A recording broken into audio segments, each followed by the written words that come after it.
Check, check, check. I am leaving.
Already? Good afternoon. Thanks for joining us. A little aside before we start, I just read that Senator John Fetterman, U.S. Senate, checked himself into a hospital for treatment of depression today. And the reason I mention this is we're really glad he's getting treatment, and we hope that it's a message for more people to get treatment who need it for mental health conditions and depression. I note this because mental health has been a particular challenge, particularly after COVID. And I think we can get more and more people to recognize the positive benefits of mental health treatment, get over the stigma associated with it. We wish him well, and I'll consider this an act of leadership to encourage people to get treatment for mental health. Speaking of mental health, we have been working on the True Blood issue in the state of Washington to get restoration of competency and better mental health for folks who are in the criminal justice system. We have seen a huge increase in the number of people who are being prosecuted for crimes that need to get treatment and restoration of their competency so they can have their right to a trial. And I'm encouraged by some of the discussion that's going on in this regard. People are coming forward. Senator Dingra has, I think, some really good ideas about how to provide additional competency restoration in outpatient settings, how to get people who have developmental disabilities and dementia to get that type of treatment. We're hearing some good ideas, and I look forward to progress in this regard. I want to talk about housing if I can. I am pleased multiple efforts are underway, heading in the right direction so far in this legislative session. We have bills moving forward to try to increase the places where we can build housing for Washingtonians. We know we have a tremendous and chronic shortage of houses. We need places to build that housing for people. And right now, we have good discussions underway to increase the places we can build housing by changing some of our onerous restrictions, government regulations, and zoning that today is preventing us from building the housing we need. I think people know this. We've had 1 million people move into our state. We've only built 350,000 units, and we're going to have a homelessness crisis unless we build more housing. And we cannot build more housing unless we have more space to build those sometimes more dense community in light of our zoning rules. So I think good progress is being made, and people are listening to one another, and I think there's a good prospect for real progress in this session. But we also have to finance this housing, and we know that the private market cannot totally finance low-income housing, and we need to provide for people who are today homeless. We have probably 25,000 people who are homeless in the state of Washington, and for them to get housing, we need a substantial investment to build that housing and provide the supportive services for those who need it. We're seeing progress on that effort. As you know, I've proposed a way to finance that by using bonding authority of the state of Washington. This is getting a good look, and I'm pleased about where we are in the discussions about that provision. But the one thing I've tried to encourage the legislators is failure is not an option here. We simply have to step up and build more housing. And we can't do it on little tiny baby steps. This is something we need to do at scale. We've put additional funds in the last several years. Those funds are working. We are moving people into all kinds of different housing. We are getting people off of their chemical addictions. We are getting their mental health treatment, but we're not doing at scale enough of it. So I am encouraging legislators to go big, not just to go big to go home. We need people to say we need to go big so that people can go home. And I'm asking and have expectations the legislatures will take big steps this session.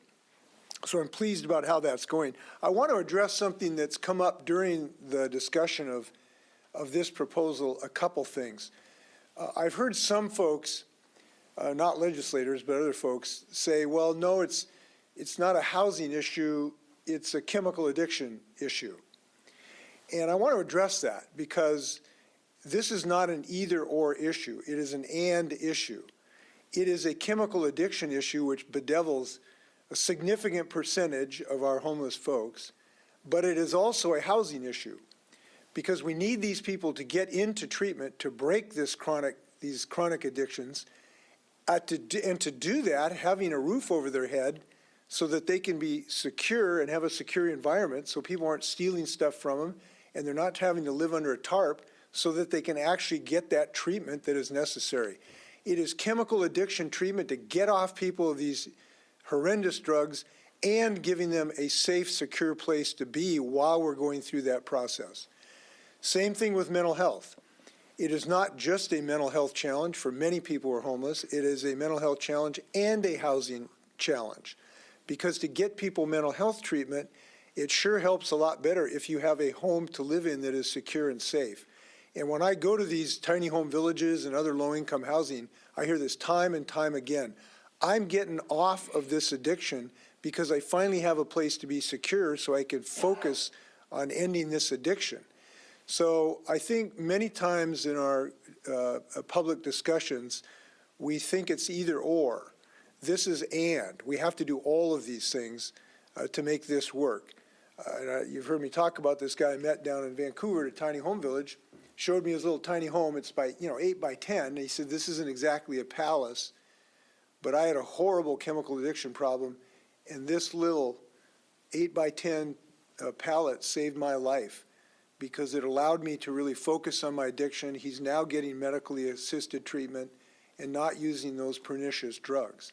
So we need to do it all. We have proposals to do it all, and we have proposals to do it at the scale where we actually move the needle to reduce this chronic homelessness in our community. So we're making good progress on this discussion.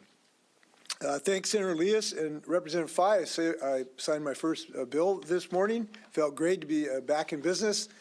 And it was a good bill that's so technical, I won't even bother telling you what it is, but it was a wonderful bill, and I'm glad to have signed it.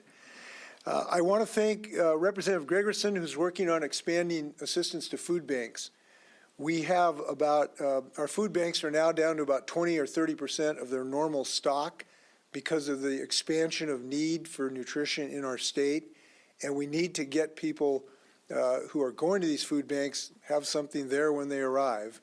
I think this is a good proposal. I want to thank Trudy, who testified about it yesterday, and I'm glad that she is pitching in. Quick recap on a trip to Washington, D.C.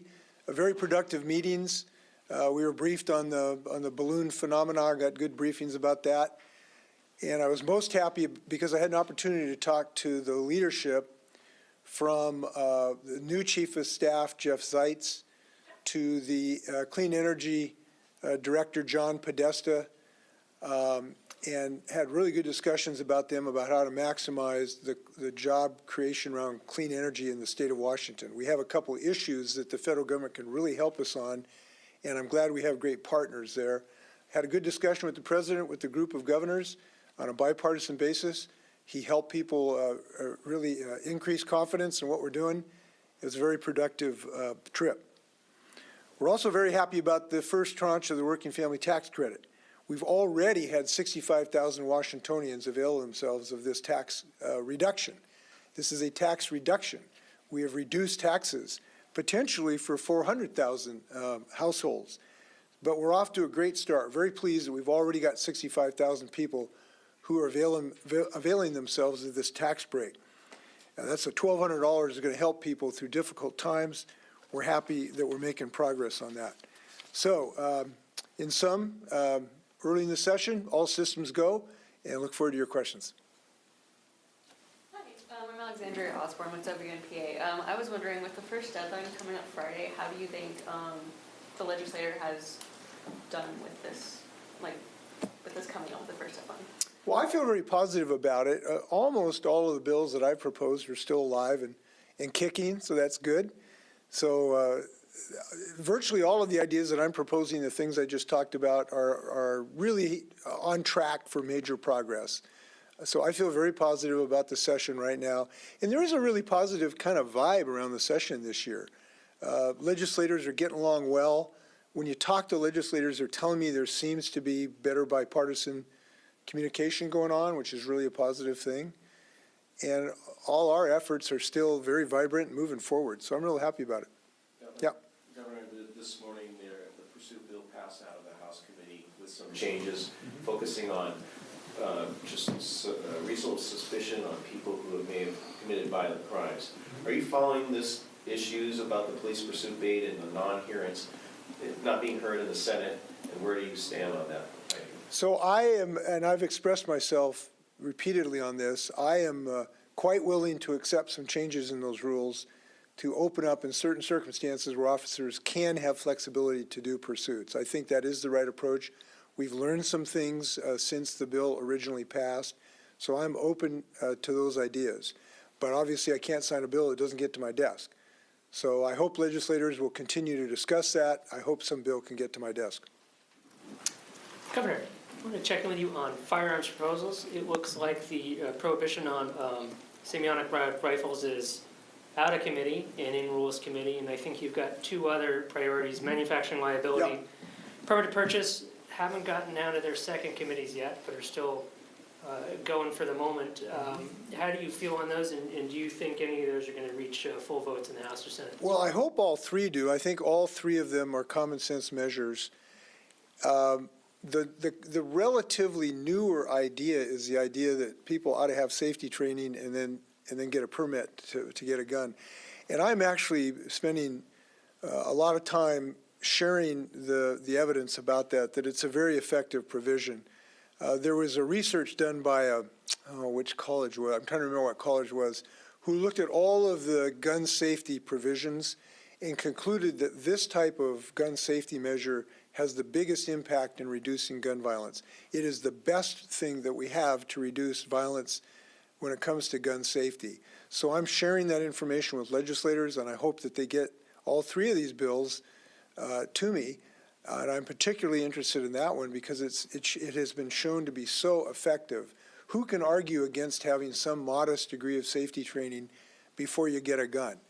I don't know how you make an argument against that. Everybody can get one who's otherwise eligible, but you got to show some degree of safety training. And this has been shown in Connecticut and other states to be effective to reduce this carnage of gun violence. We know how terrible this is.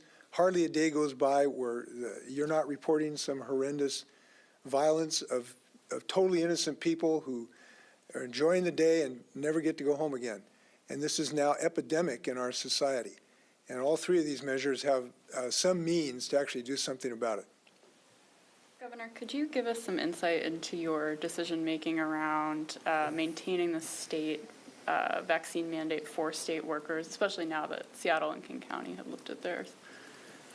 Well, yes, we're looking at the science on this, and we're looking at the disease. This is a disease that remains a dangerous disease. 41 Washingtonians lost their life to this disease, and I think there's sort of because it's reduced in its frequency, people have forgotten that it can be a very dangerous disease.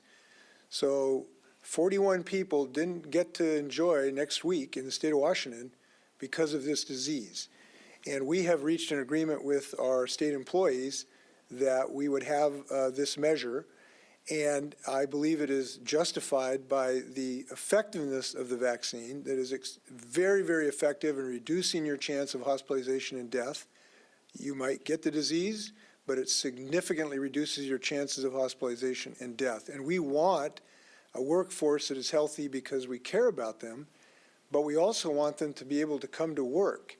And when they get sick, they can't come to work. So this is a provision that is good both for our employees, but also for the public, so we can have people come to work. Our staffs, our public employees have accepted it and agreed to it. And we're doing our thinking. We don't listen to other people how they drive. We're driving the state of Washington to health, and we're saving lives. And I think that's what we ought to do. Governor, a number of school districts across the state are looking at closing schools, laying off teachers, increasing class size, all because of a decline in enrollment and the federal funding that came with COVID drying up. Can the state step in? Is there emergency funding? Can we do something to increase enrollment? What do you say to parents who don't want to have to think about losing a teacher or a school that's in their community? What I'd say is I hope legislators follow my budget. I have proposed an additional $3 billion, for schools above what would otherwise be available to them. And that would be available with great flexibility to the states for a whole host of issues.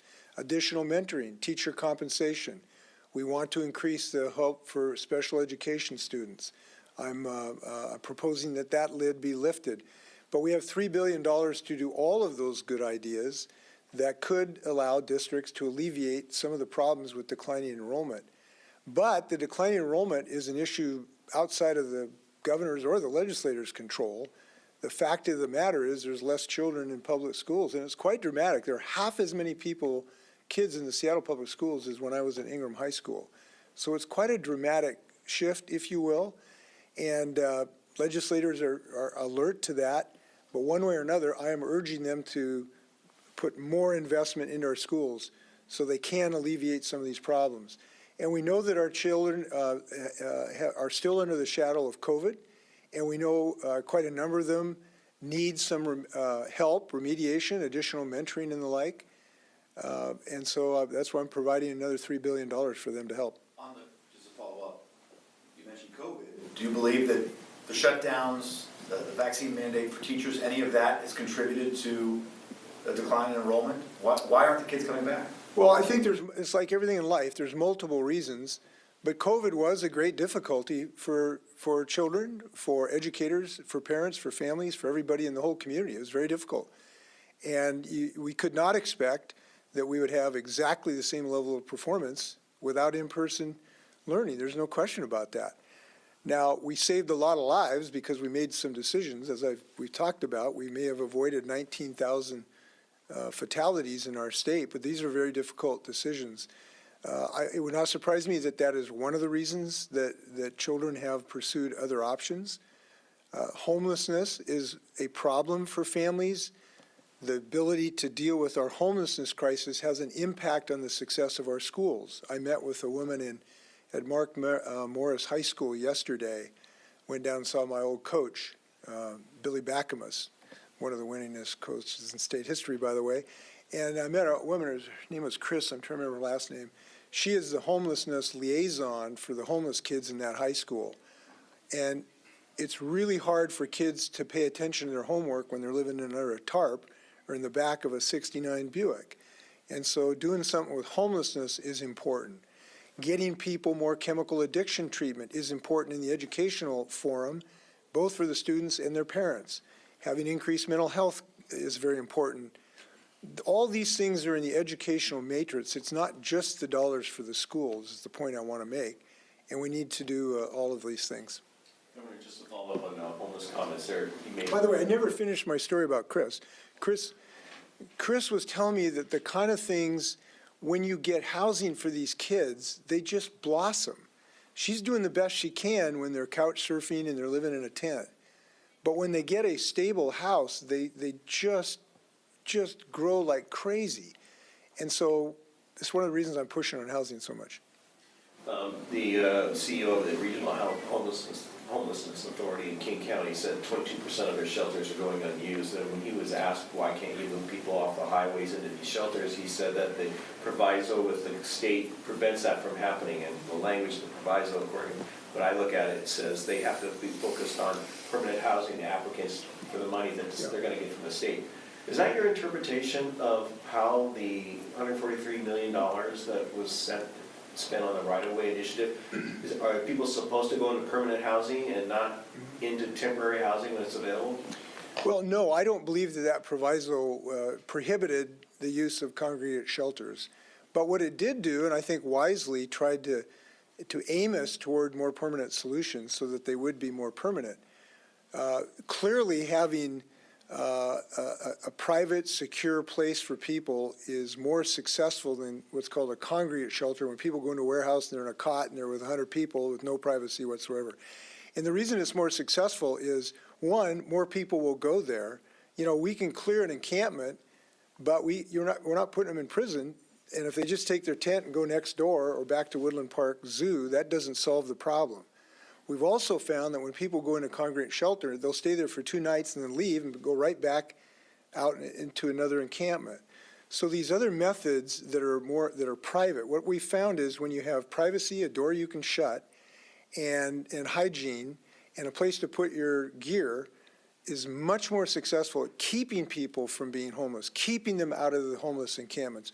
We want to close these homeless encampments. That encampment under the I-5 bridge right now, by the Ship Canal, totally unacceptable to the state of Washington. That needs to end as soon as humanly possible.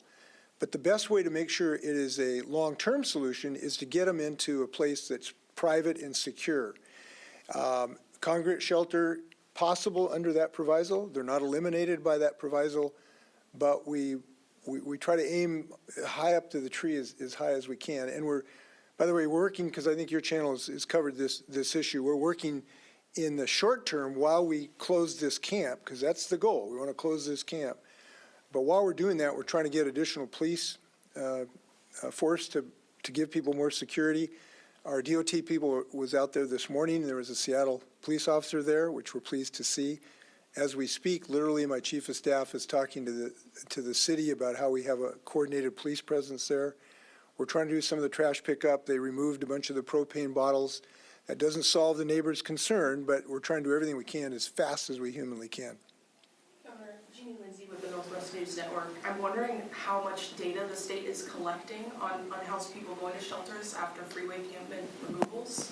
I mean, how many are going to shelters, do we know? So there is what I would say incomplete data. There is not a centralized database. That should come online, I'm told, in the third quarter of this year, to have a computerized electronic database so that we can really get real-time data about this. Right now it's more based on, as I understand, phone calls and emails, and it's partial data, if you will. What we've found, though, is the kind of central tenets of what we're doing. We are closing encampments. I want to repeat this, because this is not reported as often as it should be. We are closing encampments. We are in the process of closing 16 on the I-5 corridor. We've totally closed 7. We've moved several hundred people. Camp Hope has been reduced by about 80% in Spokane. These encampments are being closed because we insist on doing that, and we're making sure that those are permanent solutions by getting people into some type of shelter. It might be tiny home where you can lock the door. It might be a converted motel like the Catalyst Center in Spokane. But that's what really gets these encampments to be closed permanently, and that's what we're really after here. So I can report to you, it is clear to me, we are having success on that, but we need to do it more, we need to do it faster, and we need to have more resources to do that with. I think that's one of the things maybe folks maybe don't realize. It costs money. You got to pay people to go out and do this work. And so it costs money to do this, not only to, buy a motel to put people in, but actually have the staff to coordinate that activity. And by the way, and I'm going to come back to this because, again, this comes back. We were at this tiny home village in Longview day before yesterday. Beautiful setting. It's these. They're made in Everett by a lot of people who are former convicts. Actually, are now doing great work, and they're building these tiny homes. They really look nice, fresh, clean. You talk to I met a woman there who'd been unemployed for 5 years, and she came in and within a couple months had a job at Arby's. She's getting back on her feet, she and her husband. So it's a really impressive location. And outside the gate, people were protesting this tiny home village, which I don't quite understand why you would be against getting people off of drugs and getting a mental health treatment and getting them a job. I don't know who could be against that. But what they were chanting was, housing's not a problem. Mental health is the problem. And again, this comes back to this, it's not either or, it's both. So in these facilities that when we open them, we commonly have mental health professionals to help people right on site. That's what's effective. They don't have to drive 10 miles, it's right there, so they can deal with their mental health problem. They have chemical addiction treatment, as either on site or in the Catalyst building. There's 3 chemical addiction people to help right on site. And so we're trying to deal with the underlying problems so they don't go back out into an encampment, and you close one encampment and they just go to another one. So that's kind of what we're after. By the way, you haven't asked me about the Blake decision, but I should give you some update on that as well. I do believe the legislature is going to succeed sending me a bill that will not decriminalize drugs. What it will do is it will focus on getting people into treatment, but maintain the ability to give them an incentive to go into treatment. Because if we have a few people who will not go into treatment, we need some incentive, which might be a gross misdemeanor. We'll see what the legislature produces, an incentive for them to go into treatment. We need them to go into treatment. We need them to break this addiction. It's good for them, it saves their lives, and it's good for our communities. So I feel quite confident we're going to get a good bill so we can do all of these things. We have time for one more question. I have a question about putting abortion as a constitutional amendment. Earlier in the session, it didn't really seem like it had enough support. Has that changed? Do you feel? Not to my knowledge, but it should change because we're continuing to see the assault on a women's right of choice. The most latest is the Republicans want to outlaw medicine that has been used for years in the state of Washington for a woman to exercise her right of choice. They want to take that away. They're trying to get a judge to overrule the ability to use these medicines that have been used safely now for years. So that onslaught against a woman's right of choice is continuing, and I think it's most unfortunate. That's why I believe we should have a constitutional amendment. With that, nice to see you. Thanks for not asking me any balloon questions today. I appreciate it. Take care.